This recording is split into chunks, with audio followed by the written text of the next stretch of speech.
ID scratch is simple. Simply unroll to the desired length. No need for scissors or other cutting devices. Simply tear off the ID scratch and it's then ready to stick where you wish. You can use ID scratch to stick all of your IDs where and when you want. Both sides can be used. For example, use the soft side to stick plants. Use ID scratch everywhere.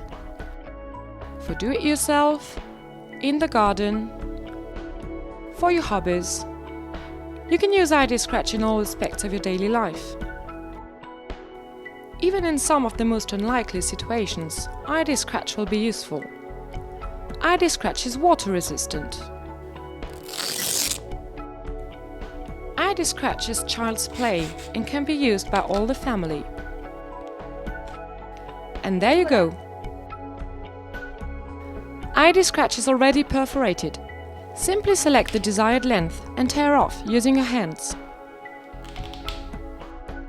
If you tear a section which is too short, fear not, simply stick two sections together and there you have it.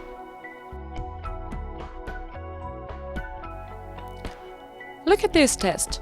The resistance of ID scratch is most impressive.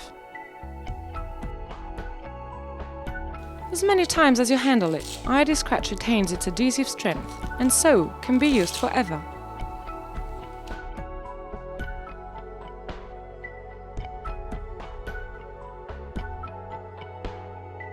Whatever the use, ID scratch, one day you too will need it.